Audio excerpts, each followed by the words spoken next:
Game of the Decade is a very bold statement to make.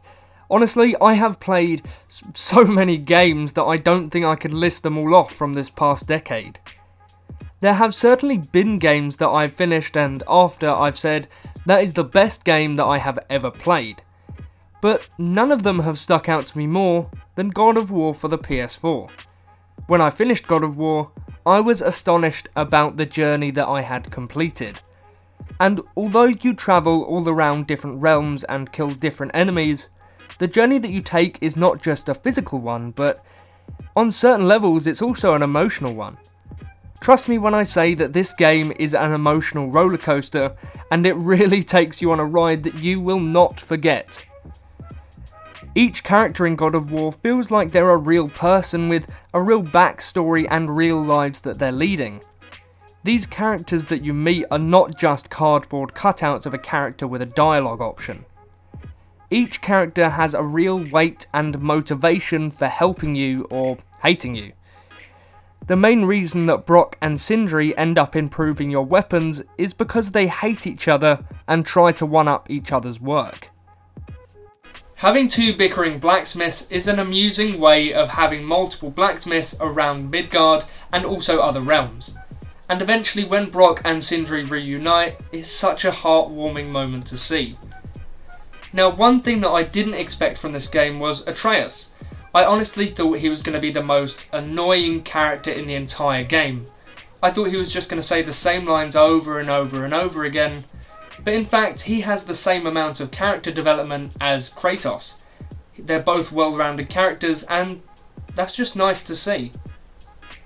Mimir was one of my personal favourite characters for the entire game.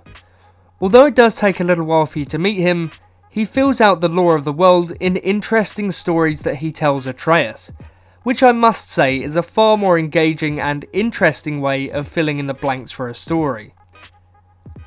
Characters like Freya, who is the mother figure for Atreus in this game, really helps develop Kratos and Atreus as characters, and so it just doesn't feel like they exist in their own little bubble. They exist outside of Kratos and Atreus, so everyone else is involved.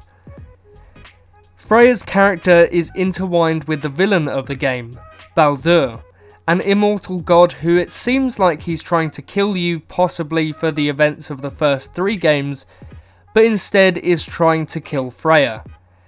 And I did say that this was going to be a wild ride, so hopefully from me describing all of this to you, it's not too complicated, but when you actually start playing the game, it all falls into place very nicely.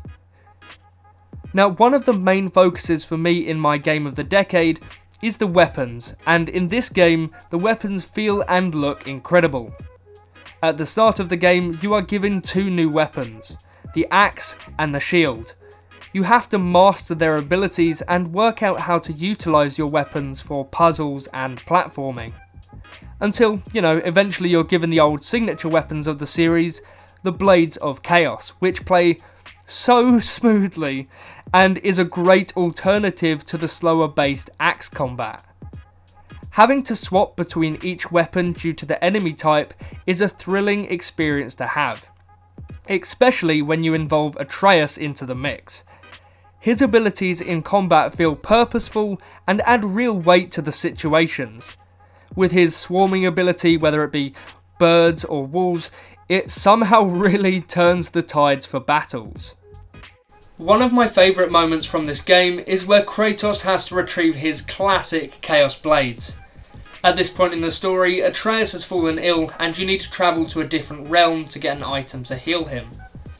But as Kratos is picking up the blades, he's not only having a moment of self-reflection and seeing how far he's come since the events of the first 3 games, but Kratos is also being taunted by the ghost of Athena, as she's calling him a monster. It's just such a beautiful moment in the story, showing Athena and the audience that Kratos, and other people I guess, can change as well. Whilst playing God of War, there is a theme that I have noticed, the theme of not knowing what is right or wrong. And to elaborate on that, When you meet certain characters and kill creatures and perhaps other gods, I'm going to leave that one ambiguous because hey, I'm not here to spoil everything for you. But Atreus always does seem to enforce this theme. As a child, he is influenced by the world that surrounds him, especially Kratos, who is a god unknown to Atreus for most of the game. But when he finds out this information, Atreus becomes arrogant towards the other characters, talking down to them and taking matters into his own hands, I might say. And then, later on, he realises that what he did was wrong. Henceforth, the theme of right or wrong. The main world of Midgard is a perfectly purposeful place for the endgame. There's no cave or path without purpose, whether that be a side quest or a collectible to rank up your armour or weapons.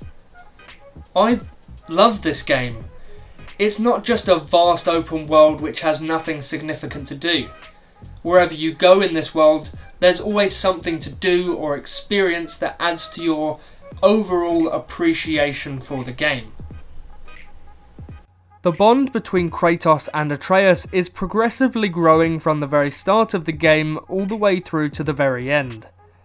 At the beginning of the game, Kratos won't put his hand on Atreus' shoulder after he's visibly upset after killing the deer. But by the end of the game, Kratos does.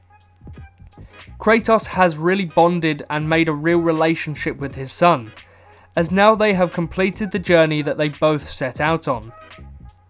In fact, the entire purpose of the game is to spread the ashes of Atreus' mother and Kratos' wife.